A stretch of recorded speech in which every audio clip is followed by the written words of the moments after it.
कैसा हो अगर मैं आज आपसे कहूं कि आज मैं बताने वाला हूं कि आपके घर में कौन सा सामान कहां रखा हुआ है। आप कहोगे पंडित फिर कुछ नया लेकर आ गया। ये चीज़ पॉसिबल है और आज हम इसी के बारे में चर्चा करने वाले हैं। और आप भी अपने घर में देखोगे कि कैसे आपका सामान घर में कहाँ रखा है, आपके मंदिर में किस देवी किस देवता की मूर्ति या फोटो रखी है, ये भी बहुत हद तक आपकी कुंडली से बताया जा सकता है।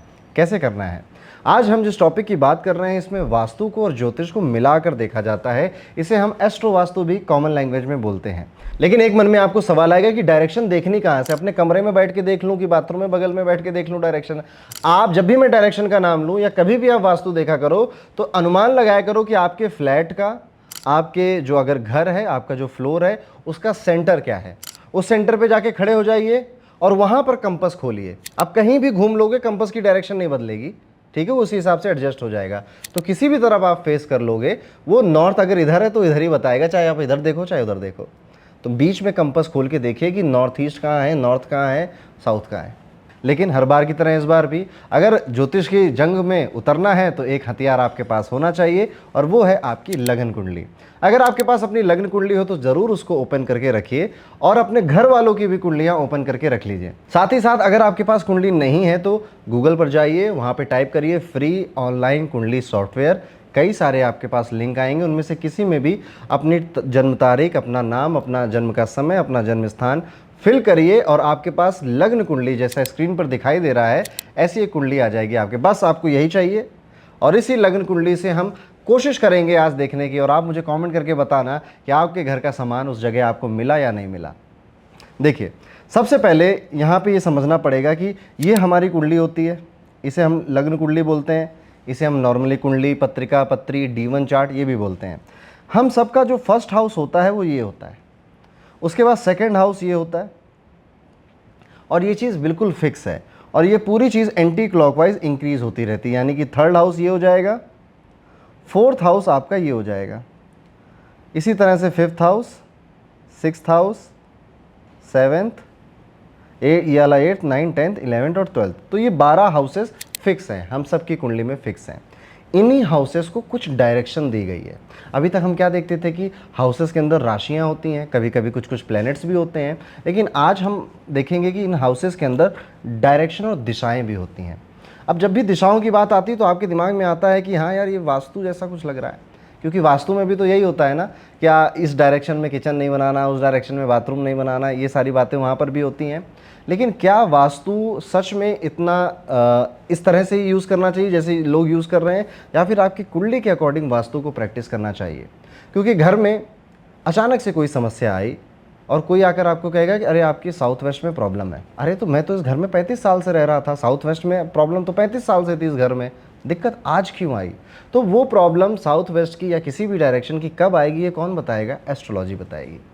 घर में तो बहुत सारे फैमिली मेंबर्स रह रहे हैं ना, वास्तु तो सबके लिए सेम होना चाहिए। तो क्यों घर का कोई एक ही दो मेंबर उस वास्तु दोष से परेशान है, बाकी के लोग क्यों नहीं परेशान हो रहे हैं?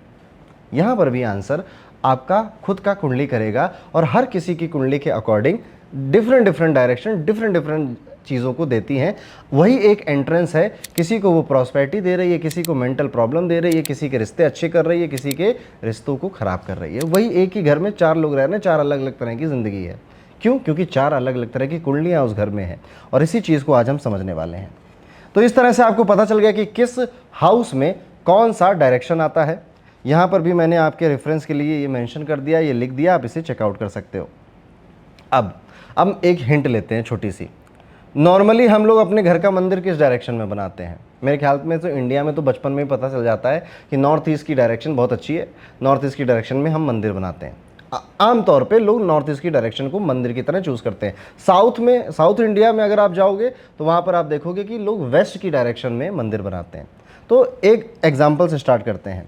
आप में से कई लोग जो इस वीडियो को देख रहे हो, आपके घर का मंदिर नॉर्थ ईस्ट की डायरेक्शन में होगा, और अगर है तो इस हाउस को देखिए, फोर्थ हाउस को। यहाँ पर देखिए कि कौन सा प्लैनेट बैठा हुआ है या कितने प्लैनेट बैठे हुए हैं। जुपिटर बैठा है, राहु बैठा है, केतु बैठा है, मरकुरी है, वीनस है, मार्स है, मून है। कौन सा प्लैनेट यहाँ पर बैठा हुआ है या सन है? और यहाँ पे कोई प्लैनेट ना मिले तो ये वाला प्लैनेट, ये वाला हाउस देखिए, इस हाउस में कौन सा प्लैनेट बैठा हुआ है, क्योंकि यहाँ पर जो भी प्लैनेट बैठेगा इस हाउस में वो अपनी दृष्टि इस हाउस में डालेगा, यानी कि 4th हाउस में वो दृष्टि डालेगा। तो कुल मिला के हमें 4th हाउस में देखना है कि कौन सा प्लैनेट इस पे, इसके आगे सामने वाले हाउस में बैठा है या इसमें बैठा है। ओके, अब आपने प्लैनेट पकड़ लिया, आई होप आपने पकड़ लिया होगा।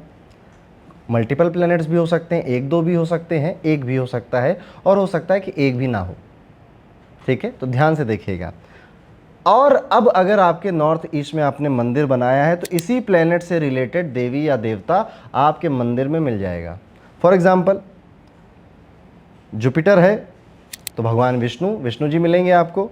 राहु में दुर्गा जी मिलेंगी या सरस्वती माँ मिलेंगी। केतु में आपने किसी अपने एंसेस्टर की फ़ोटो लगा रखी होगी, किसी संत की, किसी महात्मा, किसी गुरु जी की फ़ोटो लगा रखी होगी मंदिर के अंदर। मरकुरी है बुध में आपको मंदिर के आसपास घड़ी मिलेगी, स्टेशनरी का सामान मिलेगा, और भगवान श्री राम या भगवान विष्णु का कोई अवतार मिल सकता है। वीनस में लक्ष्मी जी मिलेंगी, कुबेर जी भी मिल सकते हैं। मार्स में हनुमान जी मिलेंगे, कार्तिकेय मिल सकते हैं, मुरुगन मिल सकते हैं, बाबा बालकनाथ भी मिल सकते हैं। मंगल के अंदर नरसिंह अवतार भी होता है मंगल का, तो वो भी मिल सकते हैं। चंद्रमा में श्री कृष्ण लड्डू गोपाल मिलेंगे आपको, विट्ठल मिल सकते हैं। और सूर्य भगवान श्री राम को रिप्रेजेंट करता है, वो भी सूर्यवंशी थे, तो यहाँ पर आपको श्री राम भगवान भी मिल सकते हैं। और मान लेते हैं कि शनि है आपका, तो शनि भी भगवान हनुमान जी को रिप्रेजेंट करता है। तो इस तरह से आपकी स्क्रीन पर एक टेबल आ रही है जिसमें कौन सा प्लैनेट किस भगवान को रिप्रेजेंट करता है, वो भगवान आपके घर के मंदिर में, नॉर्थ ईस्ट में अगर मंदिर बना है तो वहाँ पे मिल जाएंगे। जाके देखिए, चेक करिए। कई बार ना आपके मंदिर में एक आरती की किताब रखी होती है, उसमें भगवानों की फ़ोटो छपी होती है, तो उस आरती की किताब में ये भगवान मिल जाएंगे। चांदी का सिक्का होगा, उसमें लक्ष्मी जी या गणेश जी मिल जाएंगे। जैसे जो आप देख रहे हो केतु गणेश जी को भी रिप्रेजेंट करता है, तो गणेश जी यहाँ पर केतु की वजह से आ सकते हैं आपके घर के मंदिर में। बताइए कमेंट करके। और घर के सभी सदस्यों का कुंडली देखिए कि उनके में कौन सा प्लैनेट था, आपके में कौन सा प्लैनेट था। आपको नॉर्थ ईस्ट में अगर मंदिर बनाया है तो आपको वो मिल जाएगा। लेकिन हो सकता है आपका मंदिर नॉर्थ ईस्ट में ना बना हो, आपका मंदिर आपने घर के वेस्ट में बनाया हो, तो ये वाला रूल आपके लिए नहीं है। उसके लिए आपको इस हाउस को देखना पड़ेगा कि इस हाउस में कौन सा प्लैनेट बैठा है, क्योंकि वेस्ट की डायरेक्शन तो ये है। हो सकता है आपके घर का मंदिर नॉर्थ की डायरेक्शन में हो, तो यहाँ पे इस हाउस में 6th हाउस में कौन सा प्लैनेट है, वो घर में कौन सा भगवान है, देवी है, देवता है, वो बताएगा।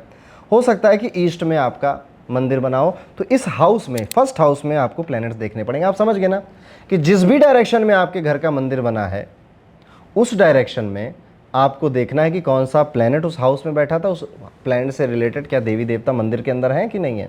तो एक सिंपल सी ट्रिक है, कमेंट करके बताइएगा। तो मंदिर की एक बात कर ली, मंदिर में देवी देवता वैसे मिल सकते हैं, लेकिन क्या बस ये जो वास्तु का ये जो टॉपिक है इसमें सिर्फ मंदिर में कौन से देवी देवता हैं यही बताने के लिए नहीं। क्या जुपिटर से भगवान विष्णु को रिप्रेजेंट करता है और किसी को नहीं रिप्रेजेंट करता है? नहीं, बहुत कुछ रिप्रेजेंट करता है। फॉर एग्जाम्पल आपकी कुंडली में जुपिटर जिस डायरेक्शन में जिस भी हाउस में बैठा, फॉर एग्जाम्पल किसी का जुपिटर 1st हाउस में बैठा है, तो ये अपने घर के ईस्ट की डायरेक्शन में देखेगा, क्योंकि 1st की डायरेक्शन ईस्ट है। ईस्ट की डायरेक्शन में इसको किताबें मिल सकती हैं, बुक्स मिल सकती हैं।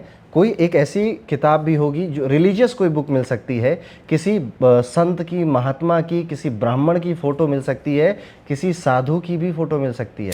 क्या पता कोई किताब रखी हो, उस पर कोई ओशो का फ़ोटो बना हो और आपके घर के उस डायरेक्शन में रखा हो। जाके चेक करिए एक बार। इसी तरह से आपके घर के डायरेक्शन में, सॉरी आपकी कुंडली में मरकुरी जहाँ पर भी बैठा है, बुध, लेट्स सपोज बुध बैठा है 3rd हाउस में, 3rd हाउस की जो डायरेक्शन होती है वो साउथ की डायरेक्शन है, तो आपको बुध से रिलेटेड सामान अपने घर के साउथ में दिखाई देगा। बुध से रिलेटेड सामान क्या है?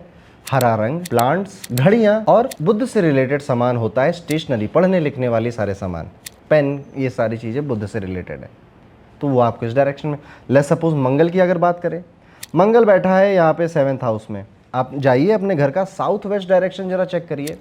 साउथ वेस्ट डायरेक्शन में आपको मंगल से रिलेटेड चीज़ें मिल सकती हैं, जैसे कि लाल रंग से रिलेटेड कोई सोफ़ा हो गया, बेड हो गया, कर्टन हो गया, या फिर हनुमान जी से रिलेटेड कोई पेंटिंग है, पावर को रिप्रेजेंट करने वाली कोई पेंटिंग है, कोई तलवार रखी है सजा पेंटिंग में, या चाकू वगैरह का कोई सेट रखा है। मंगल पावर को रिप्रेजेंट करता है, तो क्या पता जिम का कोई डंबल वम्बल रखा हुआ आपने। ऐसे एक प्लेनेट कई चीज़ों को रिप्रेजेंट करता है, वो सामान आपको मिल सकता है। स्क्रीन पर आपको दिखाई भी दे रहा होगा कि मंगल किन किन आर्टिकल्स को रिप्रेजेंट करता है, वो सामान आपको वहाँ पे मिल जाएगा। और आगे बढ़ते हैं, लेट्स सपोज शनि को लेते हैं।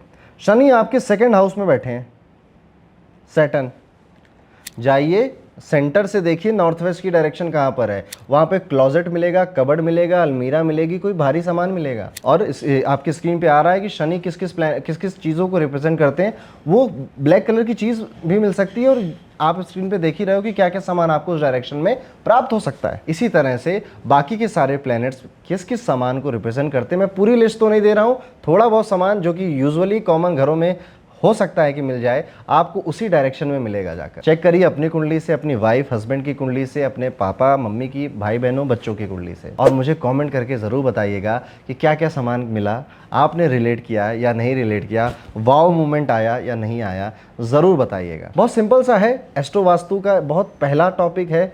अगर आप इसको समझ पा रहे हैं तो कमेंट में ज़रूर बताइएगा। और अगर आप चाहते हो कि इसी तरह से एस्ट्रो वास्तु की रेमेडीज़ कैसे की जाती हैं, किस तरह से हम अपने प्लेनेट की रेमेडी अपने घर के अंदर कर सकते हैं, ये भी जानना चाहते हैं तो ज़रूर बताइएगा। इसका हम नेक्स्ट पार्ट लेकर ज़रूर आएंगे। तो एक छोटा वीडियो था, इंट्रोडक्शन करवाना चाहता था आज आपको एक नए सब्जेक्ट से। अभी मैंने आपको न्यूमरोलॉजी, पामिस्ट्री, एस्ट्रोलॉजी, काफ़ी चीज़ों को समझाने की कोशिश करी है एकदम आसान भाषा में। उसी तरह से एक मेरी पहल आज एस्ट्रो वास्तु को लेकर भी है, ज़रूर कमेंट करके बताइएगा। इसी तरह से अगर आप एस्ट्रो वास्तु का हमारा लाइव बैच भी ज्वाइन करना चाहते हैं तो स्क्रीन पर कुछ डिटेल्स हैं, डिस्क्रिप्शन में भी डिटेल्स हैं, उन पे आप कांटेक्ट करके लाइव एस्ट्रो वास्तु बैच में मेरे साथ जुड़कर अपनी जर्नी को शुरू कर सकते हैं। मिलता हूँ आपसे अगले वीडियो में, तब तक के लिए राधे राधे।